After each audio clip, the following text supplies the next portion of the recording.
Hey, and welcome back to Speechless on Cities 92.9, the news and talk of Bloomington Normal. Thank you guys so much for tuning in on this beautiful, what is now Easter Sunday. I am pre-recording this show as to make sure that I can celebrate the coming of our Savior, Jesus Christ, with my girlfriend and her family. It's going to be a beautiful day, everybody. But if you are tuning in, thank you so much. I have a beautiful show scheduled for today. So thank you so much for tuning in. I want to take us on a journey today, everybody. Let's go back to Friday, March 20th, 2020. Illinois Governor J.B. Pritzker announces a stay-at-home order to take effect the following day. Businesses were forcefully shut down. Kids were kept home from schools. And for the first time, many of us were deemed non-essential. What started as 2 weeks to slow the spread quickly turned into 2 years to seize total control. Many who were elected to represent us, the people, took advantage of society's blind compliance. They did this to line their pockets and expand their power. However, a few Illinois politicians took it upon themselves to stand up to tyranny by hosting a statewide bus tour focused on building a movement. Restore Illinois introduced the state to multiple conservative representatives that were fighting for common sense to be restored to Springfield. These bold men quickly understood that they had awakened Illinoisans in a way never before seen. This bus tour quickly shifted into a gubernatorial campaign, centered around a small-town farmer turned state senator. Known for his devout Christian beliefs, his deep-rooted family values, and his America First philosophy, it was odd when his main primary challenger framed him as non-conservative. Nevertheless, the small-town farmer went on to win the Republican primary against a challenger with unlimited resources. It was now time to go head-to-head with the man who pushed the farmer to run in the first place, incumbent J.B. Pritzker.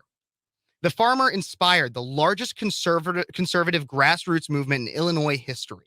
While they all fought hard and prayed harder, Cook County decided that Illinois was not ready for change. The farmer lost the race to the billionaire fat cat, but nevertheless, the farmer still stands as a symbol of a movement that shows us that Illinois isn't totally lost. A hardworking man, Darren Bailey, led the charge for all of us on the basis of 3 simple principles: faith, family, and freedom. Now, many know the story of the farmer I just described, but what I want to know is where this man came from. Joining me today on this very special Easter episode of Speechless is the man, the farmer himself, Republican candidate for governor, Darren Bailey.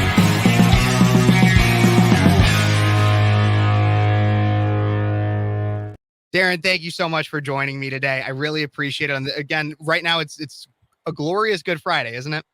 It is, and it's going to be an amazing weekend. And God bless you. I'm going to have to load you up because that was art that you just read. So that was beautiful. Thank you, friend. That was great. Of course. But I really do want to get into this because I realized you spent 2 years on the campaign trail, basically just about 2 years. And if not more, right? When did you officially launch that campaign for governor? February 20th in 2021. 2021. So yeah. it was a little under 2 years, but yes. You were also on that bus tour for months before. Oh, yeah. This tour's been July 4th of 2017 when Republicans voted for a 32% tax increase. That's where God kind of shook our world, and that's when I got involved. And I just thought I was getting involved to kind of gripe and complain on Facebook with everyone else. But the time came when, I had the opportunity to put my money where my mouth was, and we've been involved. That's when the journey started. I never had any intention of being involved in state politics. Oh my gosh. Well, I'm really happy of everything that you've done. But like I said in the intro, there is a lot of people know you from the story, especially starting out around the time of COVID. But I want to go all the way back to the beginning. Again, those values of faith, family, and freedom that seem to have driven your campaign, but have also driven you just as an individual. I want to go all the way. So where are you from? I know Xenia is usually where you were talking about. Were you born and raised in Xenia? So our rural address is Xenia, Xenia, a little community of about 600 people. But my hometown is actually Louisville. So we are our farm and my home where I grew up is really perfectly between Louisville and Xenia, with my address being Xenia, but my hometown and my childhood going to school, church, and everything else all happened in Louisville. Wow. So, and you were born and raised two farmers. So were you a farmer from pretty much the day you were born? Absolutely. Yep. Yes, they're where our farm currently is today. My mom and dad, the first, 7 years of my life were spent in a little pink house trailer right on the farm. And that's where it all began. So, Wow. And so tell me some stories about you as a child. I know that you're probably a little biased because it's you personally, but I want to know like what kind of so how did the ideas of faith, family and freedom get instilled at such a young age? well, I was blessed. My dad taught me hard work. I mean, it's interesting because my 57th birthday was on March 17th. And my mom gave me a little pair of cowboy boots that I wore when I was in those early days, probably 2, 3, 4 years old. And those boots have quite a bit of wear. I'm going to do a podcast or a Facebook Live with them one of these days because I'm honest, I didn't know she had them. And when I looked at them and saw the extent of the wear on the heels, it was obvious that I was outside wearing those a lot. And I have a lot of pictures of me, outside. We had cattle that were on the farm as well at the time, and just that's all I've known is farming and hard work from early days, probably first, second, third grade. When I was old enough to get off the tricycle, riding it around the farm and the shop, I would Dad put me to work. Early on, I think I was making 10 cents an hour, and being probably in that would have been the early 70s, and I sorted nuts and bolts and kind of did menial tasks. And then I was upgraded to sweeping the floor, and then I was upgraded to cleaning out tractor cabs and truck cabs. But hard work, that's my dad instilled that hard work and being honest, being a farmer and sharecropping many of our acres. Just to be honest with the people that you work with, because if you skim the books, if you lie, if you don't tell the truth, he always taught me it's going to catch up with you. And then likewise, my mother. So my dad's kind of the rough and tough individual of the hard work, and she was able to balance that. And I really was. I was absolutely blessed with just with an amazing home life. So mom made sure that even on Sundays when dad was working in the field, she made sure that I was in church every Sunday. My family, we all went to church together, but she got involved in our youth groups as I grew older, and made sure that things were being taught. My dad served on the North Clay School Board as board president for many years, and just they were involved in our community. So I really was blessed with a perfect balance of hard work, with a mother that nurtured me. We sat around the table. We had dinner every night when dad was in the fields, and I still, before I was old enough to really to be on a tractor, she'd prepare meals and take them out to the farm or out to the fields, and that's where it really all started. Just parenting. It started in the home, and I believe that's the root of the issues today that we're dealing with, really at any level. Yeah, is that we really seem to have a lack and a destruction of the family all over America, of the traditional family, and making sure that both parents are equally helping out the children and learning some of these valuable lessons. I want to talk a little bit about too when you were younger. You did admit that politics was never necessarily a forefront or something that you had seen yourself going into it at one point.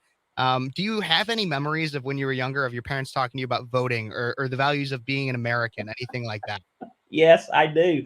They showed so the township that I grew up in is called Oskaloosa Township. My dad was on the school board whenever some of the local schools consolidated, and I actually it was in sixth grade before I first came to Louisville. Mhm. Prior to that, there's two little communities out by us, Oskaloosa and Iola, and we bounced kind of back and forth. Our Oskaloosa school was just 2 miles down the road from our house, just a little rural school. And like I said, all many schools in Clay County were consolidated in 1976, and so dad was serving on the school board. He served in the Oskaloosa as a township trustee and supervisor.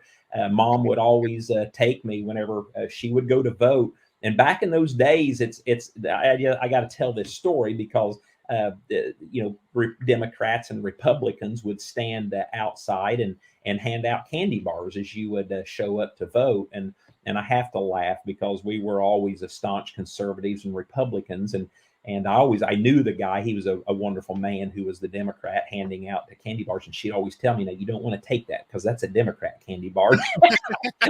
I learned. And so, it's seriously, though, as I went into junior high and then started learning, about civil government and started learning, and that sparked an interest in me. I began to want to know, okay, what is the difference? And then I will admit, back in 1972, 73, 74, there certainly wasn't the divide with the parties that there is today. Yesterday's Democrat probably more emulates, today's Republican. But growing up and getting involved in school and leadership, band, FFA, 4-H, high school. I was class president all 4 years. I had this desire that I believe was taught to me by my parents to be a leader, that, not to count on someone else to get something done. So I was, I didn't, it wasn't a popularity contest when I was in grade school and high school running for an office, whether it was 4-H. I had no fear. If I lost, I lost, but I wanted to be able to, be a part of change. I was taught not to necessarily count on someone else. If you want something done, you get it done and you do it yourself. So I served in most offices and in 4-H and in band and our church youth group when they'd elect officers. And like I said, I was class president for 4 years in high school. And when I served in these offices, we actually did something. I remember my junior year of high school, our class had worked very hard, selling and raising funds, because in those days you took a pretty significant a senior class trip. Well, a couple of classes ahead of us, they didn't mind themselves so well. So the school board took it upon themselves to say, you know what? No more class trips. And looking back on it, they had every right to do that. Yep. However, we were the largest class in some time. I graduated high school in 1984. So my junior year, when the school board decided that there would be no more class trips, so we got together and we said, well, what are we going to do about this? Because up to that point in time, we had raised a record amount of money. We were ready. So I went to a school board meeting and I approached the school board and I pled our case. I said, this really isn't right that you've done this now. At least scale it out, push it out to, we're 1 year away. And we feel like this isn't fair. And so I pleaded the case and the case was heard and the case was accepted. And we were allowed to go on a, week-long class trip the next year, and all went well. And FFA and 4-H, public speaking. I hated every minute of it, but it was part of the course, something you had to do. School book reports. I don't know if kids still do that or not. We read books and then you stand up and give a 10, 15-minute dissertation, on what you read. And I hated that. But now that I look back at it, I realized that those were the building blocks of wonderful teachers, wonderful mentors, wonderful parents that built all this desire inside of me to be able to, basically do what I'm doing today. Absolutely. And you talk a lot about just what seems like common sense things to do in school, public speaking and getting in front of people. And those are things that we lost during COVID. I mean, I worry about our future generation. I was fortunate enough to grow up with parents obviously prior to COVID and everything, but public speaking was one of the number one things my parents looked to teach me, because we noticed that with the increase of technology, iPhones, iPads, everything like that, that even making eye contact with someone is so difficult nowadays for children. And so, I mean, why do I have a radio show right now as opposed to some of my other peers? Is because my parents taught me that being able to talk to people and connect with people was face to face, and even just through voice, is so important. And so I'm really fascinated to hear that from you. I want to talk a little. So when it comes to faith, right now, as this will air, right now when we're recording this, it's Good Friday. It is the day Jesus passed away, was crucified. And so when we talk about Easter Sunday, as this airs, What does Easter mean to you? It is the day Jesus was resurrected. From your childhood, what kind of traditions do you have? What will you be doing this Easter? Well, what will we be doing this Easter? We'll be gathering with our family after church for Easter dinner, and we will have with us in our presence at the dinner table a family who is Muslim and two Hispanic men from Mexico that help us on the farm that don't speak a bit of English. And we've the last many years that Cindy and I in our marriage, we've always made, whether it's Christmas, Thanksgiving, any of these major holidays, and anywhere in between, our door is always open and people are always welcome. And I think that's one of the things that people realize, on the campaign trail, that there's somebody that they're talking to that's real. I love what you said about eye contact. Many times with career politicians, they're looking over the shoulder and they're looking for someone, of more significance that they need to be mingling with. And I'm not that way. Whoever is in my presence at the time, that's the most important person in the world that I need to be talking to. But Easter season, this is the hope of the world. This whole Thursday evening, we had our family over and did the feet washing ceremony, and we celebrating Maundy Thursday, the Jesus's Last Supper, when the exodus of the Israelites from Egypt, and that's important. It's the most important Easter Sunday, and I understand there's going to be some people listening that, well, that's not the real day. It doesn't matter. We're celebrating the resurrection of our Lord and Savior Jesus Christ, the most important day in history. Absolutely. Because amongst everything that we deal with in today's world, amongst the hopelessness, amongst the problems, amongst the failures, amongst all of the problems, we know the end of the story, and there's always hope as long as we have breath to wake up and rise the next day, and especially in this wonderful constitutional republic that we're blessed to live in. We always have hope, and we should never give that up. And so that's what this season means to me. And I just want to back up just one moment, because I know that probably the vast majority of people listening are potentially from broken homes. And well, that's all great, Darren. You grew up in a wonderful family and everything worked out for you. But what about me? Listen, friends, if that's you, make yourself available. Go to a church, show up somewhere. If you don't like what happened, make yourself. It's all up to you. This wonderful country, this being a Christian, we have everything that we need. And if things aren't working out for us, then we can change it. And so, if you are from a broken home, if everything is terrible in your life, make yourself available. If you're in high school, if wherever you're at, join the clubs, get out there and be a part of something. That's my story. I could still be on the farm. I didn't want to run for politics. I got angry about it, started griping, and people came and said, "Hey, why don't you run for office?" And I said, "Absolutely not." And I was blessed to have a wonderful woman by my side, Miss Cindy, and she knew even before I did that, Darren, I think this is our journey. I think this is where we belong. And we began to pray and we began to fast, and my no slowly turned into yes. And it just, running for state representative, running for state senator, running for governor, those were all initial big fat no's. I don't want to do that. Leave me alone. I'm on a term limit myself for 10 years. But listening to my friends, listening to my God, listening to my wife, I realized, okay, maybe this is what I'm cut out for. And I wouldn't have ever known that if I didn't ever make myself available. Get out there, go to that meeting, go to that event.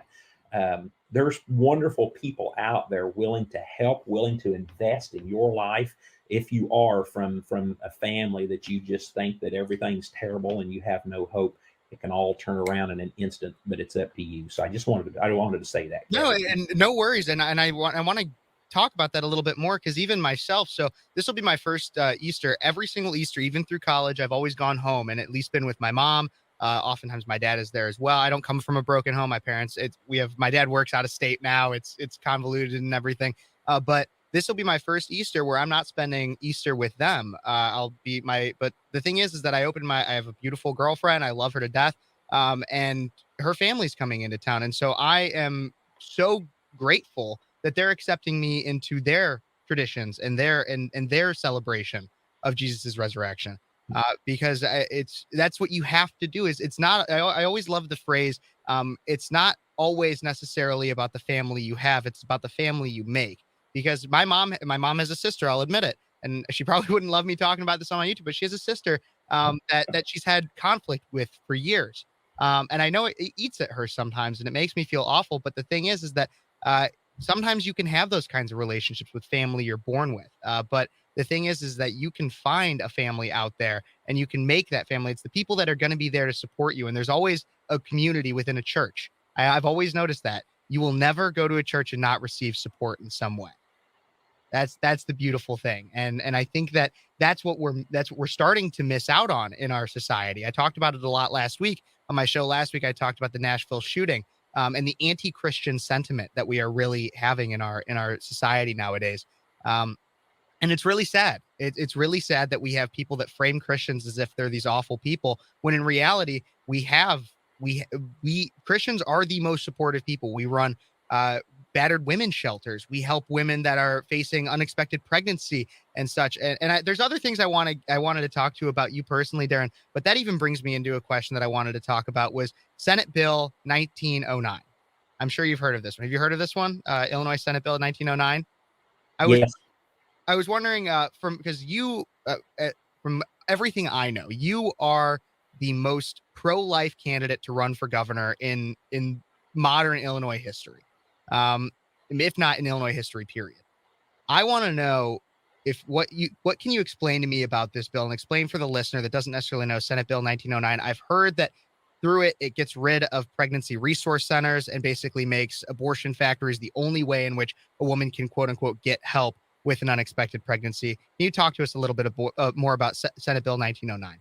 Well, yes, it's a very vast bill, unfortunately, and it requires any medical facility receiving state funds, which every facility does, that they must perform abortions. They can no longer opt out of that. Now it's being changed and modified and amended even as we speak, and will be as it moves and continues to travel. But yeah, there's a whole lot baked into this thing. If you're standing out in front of an abortion center, and silently protesting, or at least being there trying to be available for someone going in, you could be fined and possibly arrested for that. How is that not an attack on our First Amendment rights? Well, that's what happens when we just came out of a consolidated election where 35% of the people in Chicago showed up, and the sad part of it was that was twice as many who showed up throughout the rest of the state to vote for our school board. So when Ben Franklin, I'll go back to that, even he said, we've given you a republic if you can keep it. And I talk to people every day, oh, my vote just doesn't count. Well, it doesn't count if you don't show up to exercise it. But this all starts back. The church has fallen asleep, and until this giant is awoken, and I believe we still have it within us to wake up and preserve, protect life, and take it back. But it was another, as I was running for state rep in 2018, Governor Rauner signed taxpayer funded abortion. Yep. And then on Memorial Day weekend of 2019, we put into law full term abortion, and we just continue to go down this hole of just what I believe is immorality. I was running for governor. J.B. Pritzker continued. He had the money, and we couldn't fight back because we didn't have the funding. And the big three, the cases of abortion, the life of the mother, rape, and incest. Well, the reality is that I don't really ever see when the life of the mother is at stake where that's actually an abortion. There's something went wrong and a DNC is performed. I don't even throw that in the category of an abortion. So, sure, in the life of the mother, I obviously that's a no-brainer. But this thing of because the thing is because they always talk about ectopic pregnancies, especially after Roe is overturned last summer, they started saying, well, Republicans want to make it so that women's lives are in danger, and they always cited ectopic pregnancies. That's different from an abortion, entirely different. Right. You show me when the life of mothers is at risk, and that's considered an abortion. I want to see, and I have yet for anybody to really show me that. So that's, and then you throw in rape and incest. And the reality with all of this is that it's less than 1% of all abortions performed. So you've got 1 million abortions being performed throughout the U.S. The last recorded number in Illinois was in 2019, before abortion was codified as a medical procedure, and at that point in time, about 36,000 abortions were performed. And now that we're paying, now that we're literally inviting people, paying for their travel, paying for their expense, paying for their hotel, paying for their recovery, paying for their food. Now that we're doing that, it's believed that abortions in Illinois are probably approaching the 70,000 mark that we as taxpayers are paying for and providing. And I'm telling you, something's wrong with that. And then when you bust all that down and you realize that for instances of rape and incest, it's less than 1% of that, it really takes away the argument of what we really should be talking about. A late term abortions. Many people disagree with that. Many people disagree with the fact that they should be paying for it. Mm-hmm. And as Senate Bill 1909 suggests, this desire to go even deeper to a place where I feel like most voters disagree with, but no one's standing up. But because nobody's talking about it. That's right. What it seems like, is nobody in our mainstream media of Illinois, like our WGN in Chicago, they're not talking about it. No, that's exactly right. Across, it's south of I-80 where you'll hear people start discussing it, but everybody, the main voter base is in Illinois, the blue city that makes us a blue state when in reality we're primarily a red state. They're the ones that are just ignorant to it. Eyes closed and ears shut, so. Right. And to that, I say, wake up, church. And that's as we continue to get invited and almost speak in a different church still today, almost every Sunday, wake up, church. And until we start getting out and mobilizing and voting and speaking up, it's days of evil, and it's going to continue to get worse. But, people saw the onslaught that I went under in the governor's race, and politicians thinking, well, I don't want any of that, so I just need to be quiet and focus on something different. Well, God help us with this immorality of killing and murdering little children that have no way of defending themselves. Absolutely. God help us for sure. And that kind of brings me into another question I wanted to talk about. And I know it's Easter and it's a beautiful day of celebration as this is airing, but I do want to talk about something that I've struggled with, and I know many others of my fellow people in faith have struggled with, is just questioning God and his purpose and his message in times of serious tribunal, like hearing about these awful people, not necessarily awful people, but the awful policies that are being pushed by people to make the most perverse abortion laws in the world. How have you dealt? And can you tell me about a time in your life? I know it especially happens often more in adolescence, when you've questioned God's message, and how did you deal with that? Again, I was blessed to have grown up in church with wonderful leaders teaching me. Did I always want to be there? No, I'm not going to say I jumped up on Sunday mornings and wanted to go to church. Even today, sometimes Cindy and I went through a phase and early on in our life where we'd wake up and on a Sunday morning, and for a few years right before we had children, and it's like, what do we do today? Do we go to the lake? Do we go to a ball game? Do we go shopping? Do we go to church? And there was a time in our life, just for a short span, that we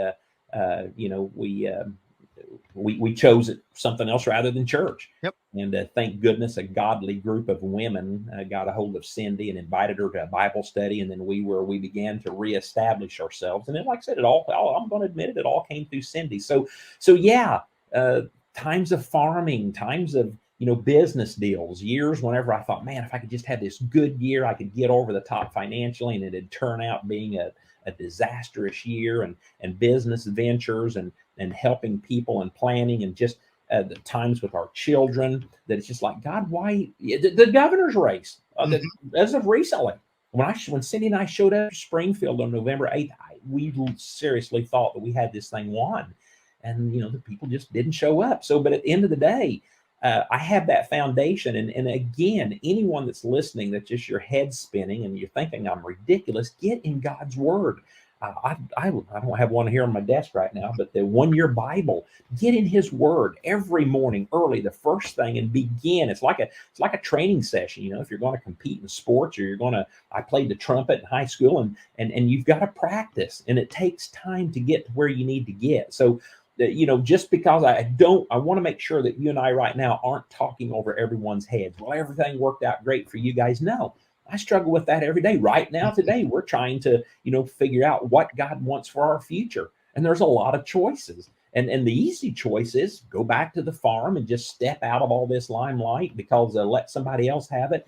But, you know, I press in, and I believe God's got something else for me. I think He's got something else for you. And we've got to have perseverance. We've got to keep that faith. With Americans, we don't give up. That's probably the key. And you couple that with a Christian faith and a heritage. And again, wherever you are at in life, you've got everything you need. I need a job. I need help. Well, go to McDonald's and get a job and start somewhere. And that's just, I'm just that person. I don't give up. Yes, I get frustrated. Yes, I get depressed and down and out sometimes, but I realize, I wake up and I'm like, all right, I keep moving forward. And that's it really is. And I've been blessed to have waited for the godly wife that God had prepared for me. And when I met Cindy, I knew she was the one. We're high school sweethearts through high school and 2 years of college, and got married in 1986. And I just I lean on her for so much. And when we really get to that point that we just kind of don't know, we just face plant ourselves, we fast, we pray, we wait, and God's come through every time. That's beautiful. And that is something else I really want to talk about. I think you're right, though, in that we have a society right now that kind of can lack some of that perseverance. We noticed that when we came back from the pandemic and people were begging businesses were begging for people to come to work. They're practically doing everything they could, doing any incentive that they possibly could. And my generation, and just some a little bit older than me, were complaining that they didn't have money. However, they also weren't working. And it seemed backwards. And then people complain that they can't pay back their student loans and everything. And it seems like we are lacking a lot of that perseverance. And I do think, like you said, that stems from a lack of purpose set forth by our Holy Father, by God and by Jesus. And I totally see that. But I do want to talk a little bit about what was really highlighted during your campaign. Is your relationship with your wife, Cindy. It was beautiful because at times it felt like even Cindy was the one running for governor. It was that you would not be where you were without her. And I think that's a beautiful thing. I got to be honest, I couldn't even tell you JB's wife's name. I couldn't. But Darren and Cindy Bailey were part of it. Was Darren, Cindy, and Stephanie were the ticket. While Cindy's name wasn't on the ballot, it felt like that was the ticket. And I thought that was a beautiful thing.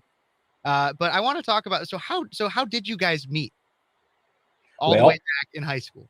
Yeah. So my dad was president of our school board when I was in 8th grade, and getting ready to go into high school, even while we were still in 8th grade, getting ready to go into high school. Our high school needed a principal.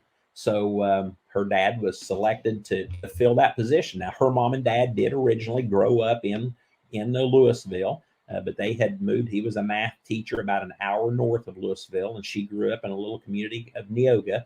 So it was interesting because I'll never forget, as we were walking over one day for graduation practice in 8th grade, my math teacher was her uncle. And, you know how small town newspapers put pictures of all the graduates, in them during graduation. Well, her mom and dad still received the Clay County Republican, the little paper here in Louisville.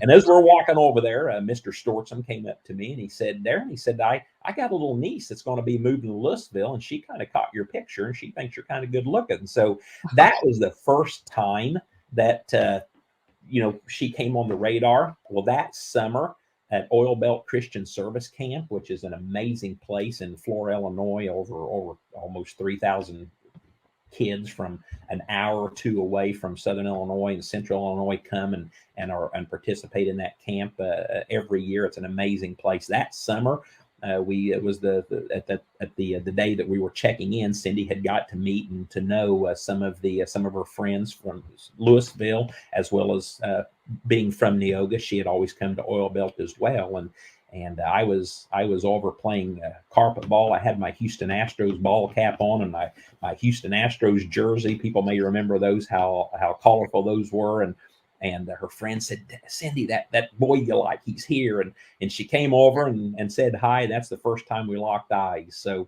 that's where the journey began, all through high school sweethearts.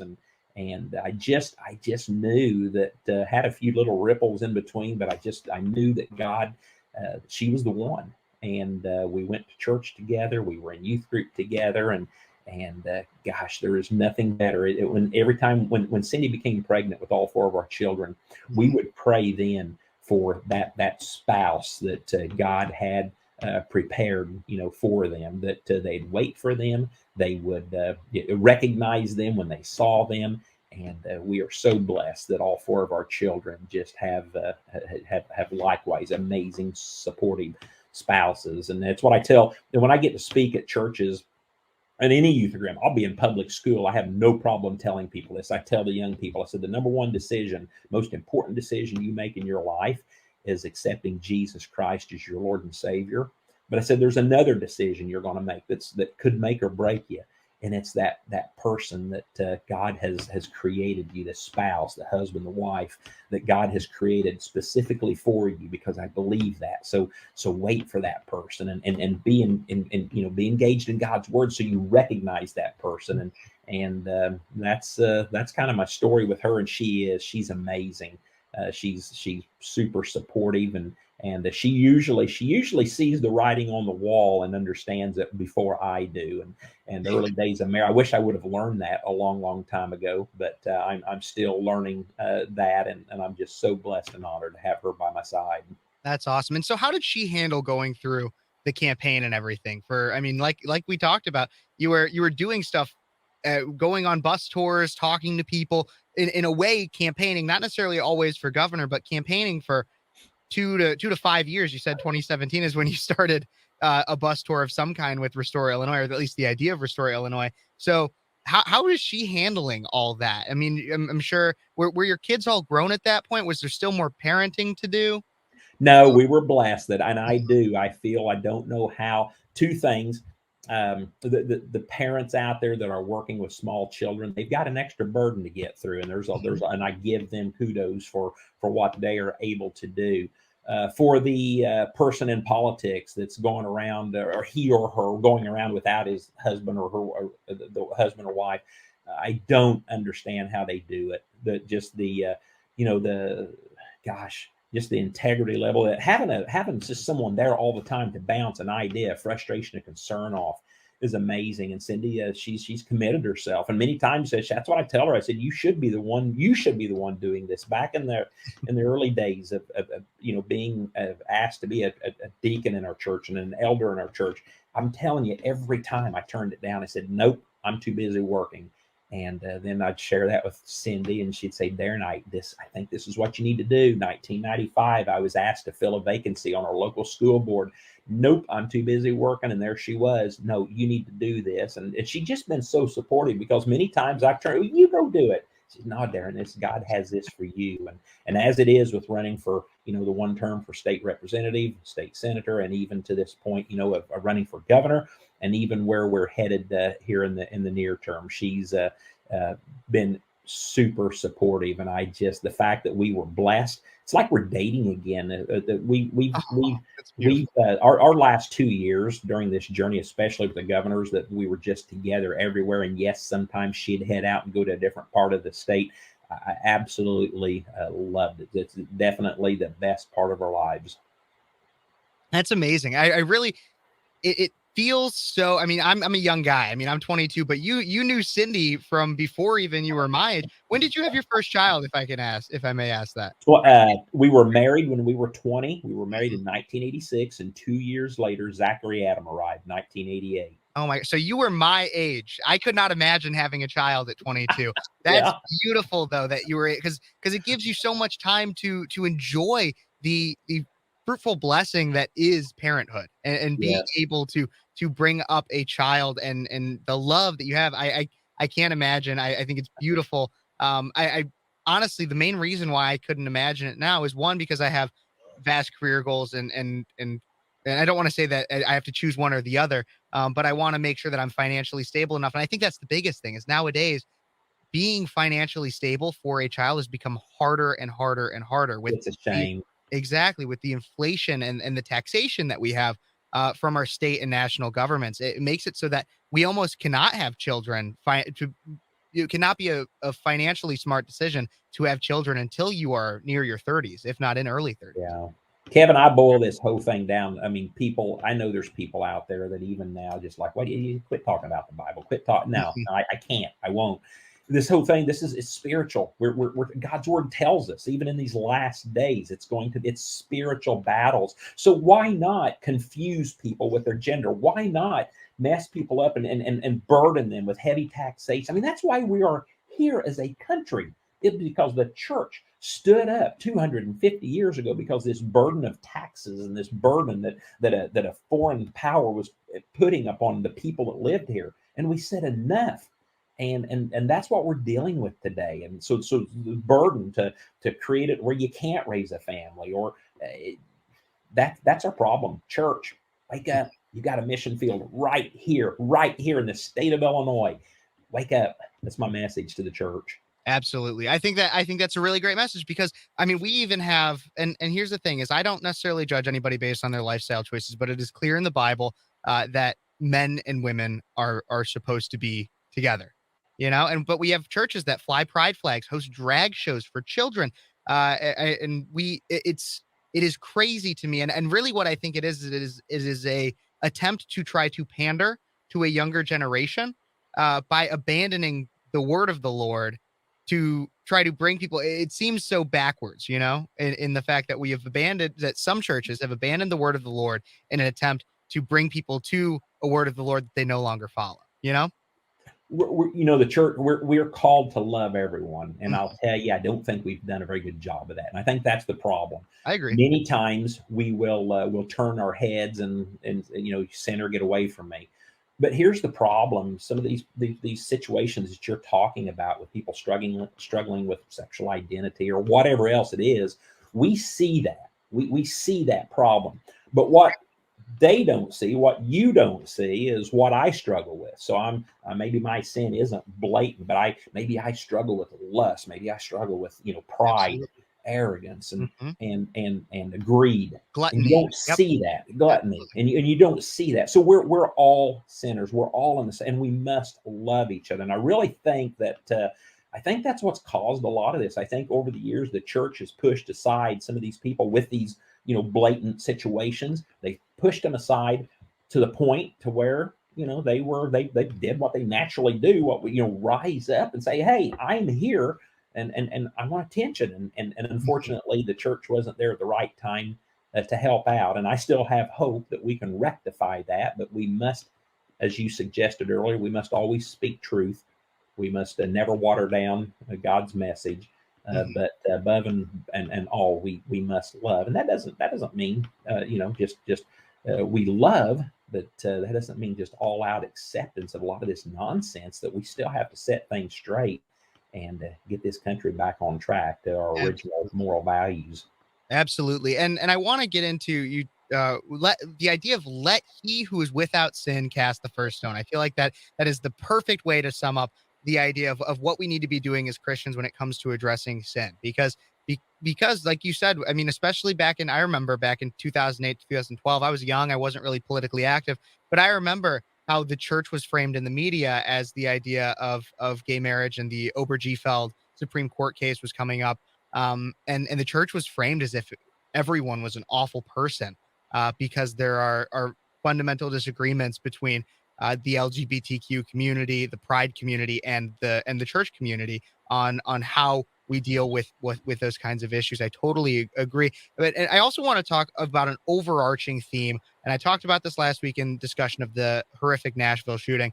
But the idea of mental health.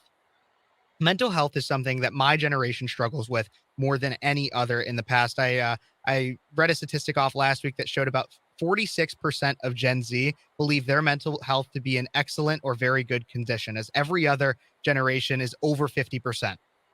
My generation is not. I'm part of the most heavily medicated generation for mental health issues. And I feel as though, while everybody wants to talk about destigmatizing and going to therapy, which I don't necessarily think are bad things, nobody wants to talk about what the church can do for mental health. Would you mind giving us some insight as to how the church can help with the mental health issues, anxiety, depression, gender dysphoria, things that we're seeing become on the rise in my generation? Well, I love that. And I think that's the church's rightful place to deal with poverty, to deal with mental health, and to deal with these issues, even the family structure, the true real problems that we're dealing with today. If the church had its act together, we wouldn't be having these problems. But unfortunately, there's been problems along the way, and government stepped in and took access away and stopped and created this divide that we have. And I liken the situation with mental health and where we're going with that. I liken it to this whole situation with the Safety Act. J.B. Pritzker and the Democrats, they just want everybody to be equal, everybody to be okay, nobody labeled as anything. So that's one reason why, he wants to just open the jail cells up and let everybody out and let people trespass, on you without any consequences. I remember when I was on the school board, we at North Clay instituted one of the first drug policies in the state of Illinois. And we had a board member that said, well, gosh, that's, and all this was going to be under confidence. If someone was caught with drugs in their system, and we were going to get them help. That was the whole point. We weren't going to label them, ban them, and throw them out of society. And this one gentleman, who interestingly enough was, likens to the beliefs of J.B. Pritzker, suggested that, oh gosh, we can't label these kids in high school. We'll ruin their lives. I'm thinking, ruin their lives? We're going to ruin them if we don't get them help. Exactly. And so therefore, today with this mental health, gosh, you look back 40, 50 years ago, and almost every community and every hospital, worked and dealt with mental health. We had mental health institutions and facilities, but things went wrong. Somebody did something wrong. And instead of dealing and fixing and dealing with the issue, the local issue, somebody showed up in Springfield and cast a wonderful bill to start shutting down, all of this stuff and start incorporating these people back into society. It doesn't work. That something's wrong and they need help. So yeah, I truly think that that should be, the church's role today, is step back into that place. And but like I said, unfortunately, there's been abuse. Someone's said something wrong, and government stepped in and took that, right away. Mm-hmm. And until the church again wakes up, there's so much the church can offer to society if we just step back into the rightful place and and hold ourselves accountable and I think also push our churches to do so, because I feel as though in primarily democratic governments have pushed so that our churches are supposed to be kind of not seen or heard in the majority of the public sphere. It's almost, I feel as though our Illinois government, now our national government, being held by two incredibly woke left progressives, have pushed it so that those who want to go to church can, but do not push it onto anybody else. Do not try to bring more people there. I feel like that's the message that we're getting from our governments. Well, this whole lie of separation of church and state, and I want to give a shout out right now, Wall Builders, wallbuilders.org, David and Tim Barton down in Texas. Just Google them. Google Wall Builders, separation of church and state. They are a modern day Christian historian for the United States, and they go back and show you the facts and the truth of what our founding fathers intent. I mean, it's not opinion, it's actual fact. Matter of fact, you read one of their books and there's usually more pages of sightings than there are of the material, just to let you know that no, this stuff is real. But this lie of separation of church and state has probably been one of the greatest tools of the enemy to silence the church. This false belief that the church must set back, the church must be silent, the church has no role you know, the betterment or the furtherment of this wonderful constitutional republic. And until we really truly understand that, until we really truly, you know, churches don't want to take that chance of losing their, you know, 501c3 tax status. Friends, again, if you look back at wall builders and understand our history, you will see that all these rights are protected in the Constitution, not any other amendment or document. They're protected. These are rights that we have as Americans. And until we stand up on those rights and values, then we are the ones allowing all this nonsense to take place.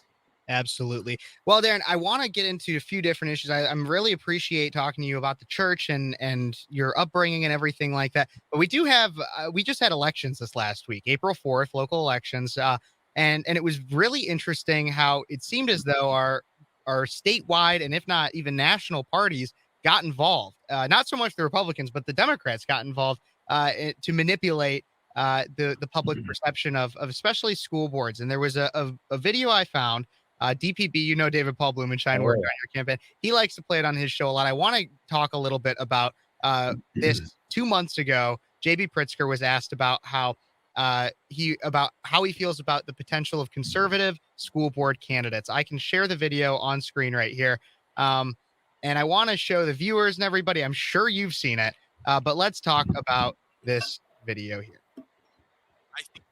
Oh, my site is muted. Don't worry, I will fix that right about now. All right, let's start this back over. Here we go. I think you see it in some of the school board candidates and library board candidates that are running. That, you know, there are organizations that are anti-LGBTQ, that are racist, that are anti-Muslim, that are supporting candidates for these local boards, and they're trying to take over at a local level. And build up candidates at the local level that they can then run for the state legislature and for other offices. And we've seen some of them actually elevated to running for governor. So it's without naming names. And it is important, I think, for people to pay attention to it, for us to elevate it to you in the media and for us to talk about it. Because, number one, it's good for the state when people outside of Illinois hear about it. And number two, when people in Illinois know when they go to the voting booth, they may not be prepared to vote for candidates for school board or library board, and they need to be. They need to know that these people, some of the people who are running, are actually part of these organizations trying to restrict freedoms. So basically, this video, Darren, as you heard and as you saw, I'm sure, indirectly but very directly calls you out and says that you and people like you, your supporters, and people that are running on a similar platform for you for local elections are racist and homophobic and lists all the isms possibly. So what is your response to JB Pritzker, who basically said that some of these racist people, he called you a racist in there? What is your response to the governor? I feel sorry for that man. You know, we have to understand who he is, first of all. And I don't know how many people I tried to expose some of that on the campaign trail. This man, he's basically a spoiled rich kid. He's never worked for anything. He's never built anything his entire life. He's given something that just builds upon itself, and he uses his money for this, you know, power blinds. I've shared that many times. I've seen it in Springfield and in government.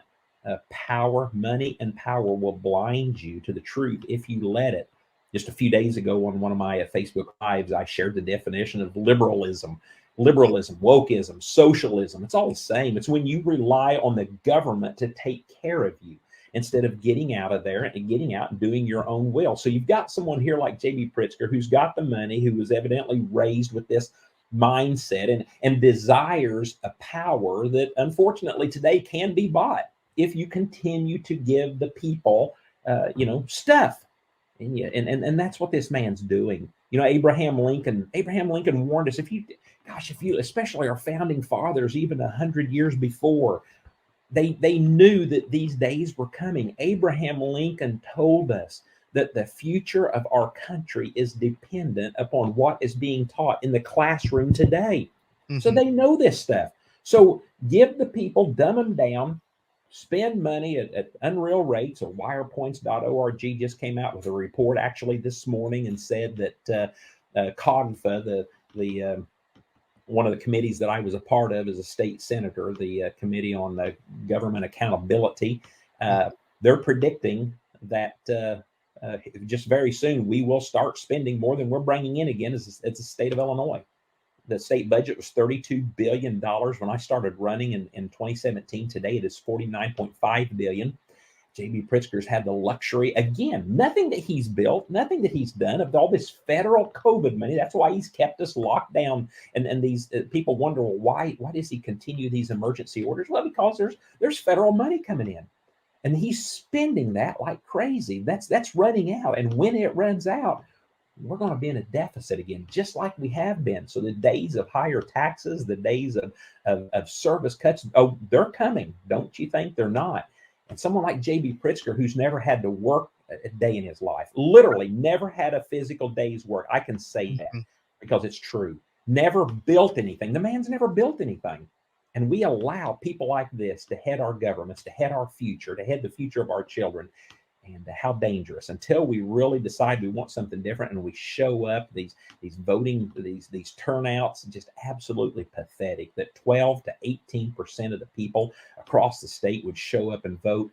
It's simply not going to cut it. These men and women who serve in our military, who signed on the lines to serve, to protect our freedoms, they don't deserve this. It's up to us today to uphold those freedoms. And all we have to do is get informed and show up to vote, and it's not happening. I do want to be clear too, because he did insinuate that you were a racist. Are you a racist, Mr. Bailey? Well, I think I told you early on that I'm going to have a Muslim and two Hispanics in my. Absolutely not. I don't even know what that means down here. We really don't. People associate Southern Illinois. He's did it many times before. Many of the Democrat Chicago politicians have insinuated that. It's absolutely pathetic. That is a tool of division in order to get to this socialist Marxist society that these people are endeavoring upon. So no, it is really, really sad that they have to, this day and age, that they have to use that. I pray for the day that people begin to realize and see right through that for what it is and see their real agenda. It really is sad. Yep, absolutely. There's a few more Illinois policy issues, and then I want to talk about a national one. First one is, so it's currently in limbo. I know that I'm sure that you've been following this one closely, but this alleged assault weapons ban being proposed by the governor. What are your thoughts? Where is it currently at? I know that there at one point I've been trying to follow it, but it's become super convoluted because I know that former Attorney General candidate Tom DeVore, he filed a lawsuit, but then Dan Calkins, I believe it was Dan Calkins, filed a separate lawsuit. We have all these different possible lawsuits. Is it in limbo? Is it being enforced? Is it going to be partially enforced? And what are your thoughts? So I truly believe that Illinois State Rifle Association has kind of the keystone suit that is headed to the U.S. Supreme Court. When that case reaches the U.S. Supreme Court, I truly believe past precedents proves it, shows it for the state of New York. I believe that our Second Amendment rights will be upheld, and I also believe that the door will be open to the revocation of the FOID card and all this other nonsense that we're under scrutiny here from in Illinois. Now, I commend everyone. I know there's some dispute. I disagree with. I was a part of Tom DeVore's lawsuits. I certainly support Dan Calkins as to what he's doing. The GSL, Gun Saves Lives, the NRA, Illinois State Rifle Association, and many people are filing these suits, and and that's a good thing, because that creates puts more of a burden on the judicial system, which it needs to do, and it will force the issue to reach where it needs to go. I personally was a part of Tom DeVore's lawsuits because I knew that if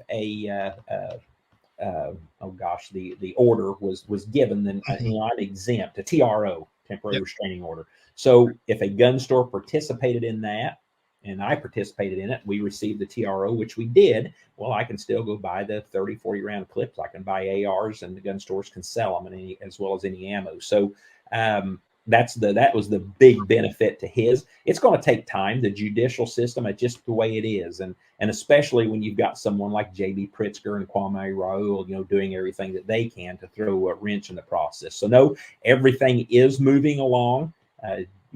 Justice is slow sometimes, but I truly believe that when this happens, and I don't know when, it could be any day, it could be a year from now.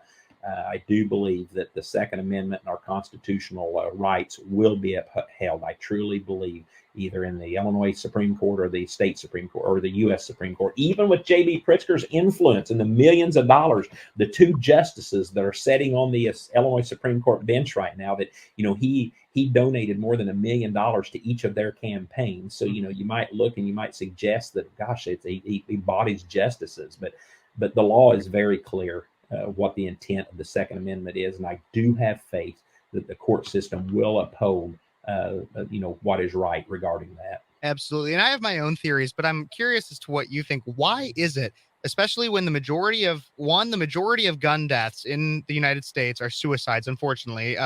When we talked a little bit about mental health earlier and how to deal with that through the church, but so that's the majority of gun deaths, and then also the majority of gun violence is committed by handguns. Why is it that Democrats like J.B. Pritzker want to come after quote unquote assault weapons such as your AR-15 or your rifle style weapons? Why is it that that's what they want to take away from us? Because the entire purpose of the Second Amendment is for we the people to protect ourselves against a tyrannous government. So when you simply do and I'm not a student, I've read enough books and educated myself enough to understand the purpose of the Second Amendment, to understand how socialism and Marxism and ultimately communism works.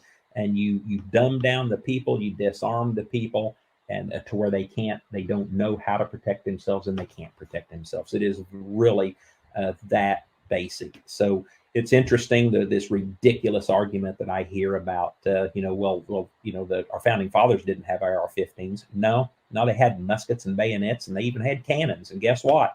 That's the best that the army and those opposing them had as well. Mm-hmm. So you disarm the people, dumb the people down, and it just makes it so much easier to implement your desires. And that is exactly what J.B. Pritzker, Joe Biden, and the current Democrat Party are desiring. And I just inside of myself, other than the fact that power blinds, I really don't understand it, because you cannot.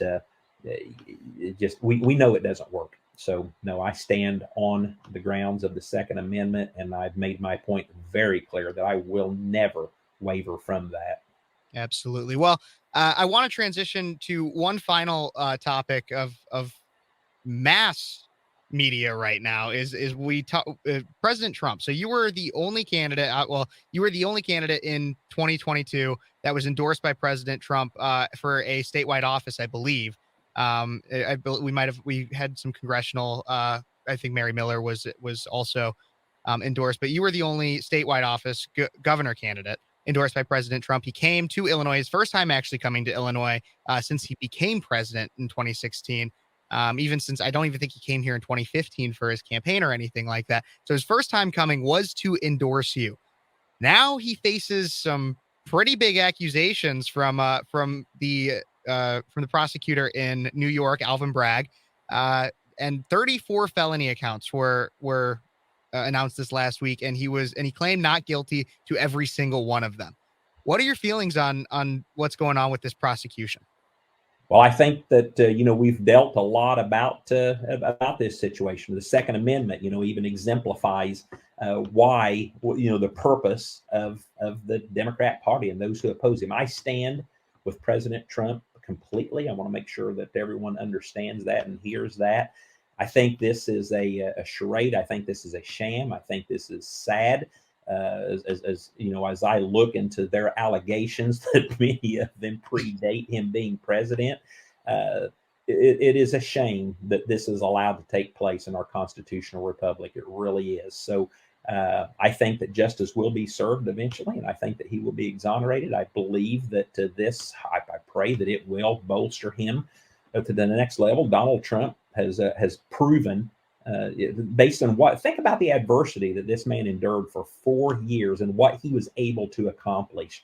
And we've seen all of that go down the tubes, during these last few years with the Joe Biden presidency. So, no, I'm praying and waiting and speaking and pushing back against this as well. It really breaks my heart that, and it should be concerning for all of us, that something as happened with President Trump can actually happen today with with what we know, that this can be pushed through in the court system as it has been. I think it's a sad and a dark day for America. I truly do. Absolutely. I totally agree with you on that one. When it comes to 2024, obviously former President Trump was the first one to announce that his candidacy. I'm curious, and I know that this might be something you might not want to answer quite yet, but maybe you do. Do you have an official endorsement for who you would like to be the Republican nominee for president in 2024? Well, I don't have an official endorsement. I've made it very clear that I stand with President Trump. I've told him that. I've told him, especially even before, that as governor, I would roll the red carpet out for him. I would do everything that I can to help people understand the truth and the reality. I've studied up. I think America does have a lot of good possibilities for a Republican a president. I've read recently, and I would encourage everyone, read Ron DeSantis's book. I've read Mike Pompeo's book. I know there are other people in the race. Nikki Haley's a absolute disaster. I don't even consider that one. But with those two men potentially, but you have to consider the fact of Governor DeSantis. I mean, he's had the blessing and the honor of having the majority during his entire tenure as governor. So that's what it should look like when Republicans are in charge. Absolutely. And unfortunately, here in Illinois, when there's been times when Republicans were in charge, they failed. They failed. And you've got a leader here that obviously, but what do things look like when the adversity sets in? And President Trump has proven himself that he can get things done. Yes, it's a shame that as many people speak about today, it'd sure be nice to have a few mean tweets every now and then, wouldn't it? And lower gas prices and a few mean tweets. I know, and I pray that he'll can tone that down, and I believe that we all learn from our mistakes, but gosh, we are a republic being held hostage and in deep trouble right now. The question is can we come out of that? Can we overcome that? And I believe the answer is that resides within the church. When the church wakes up, then we can begin to turn this thing around. Absolutely. And I think you hit on a really good point on the idea of what the Illinois Republican Party seems to have failed at in times past, is that oftentimes, I believe, and I want to know if you agree with me on this, is that our state party has tried to concede certain issues and certain things. Like, that's what I believe that Bruce Rauner did with his perverse abortion laws that he pushed back during his tenure, trying to reach across the aisle and to seek some kind of partnership, and so that there can be some kind of compromise. But because the Democrats have consistently held a majority, they'll not only take the inch that we give them, but they'll take a mile after. And I think that what we need to have in Illinois, and a revival for even the entire, I think Trump started this in 2016 for the entire national party, because we were doing the same thing at the national level for quite a while under Obama, is that we need to have a backbone. There's nothing wrong with reaching across the aisle, but if we keep giving an inch, they will keep taking a mile. And so we need to find common sense solutions together without necessarily conceding our primary values. Would you agree with that? I would, and we have those solutions. It's called the Republican platform. The Democrats have a platform and the Republicans have a platform. You can Google that. It's a pretty immense document.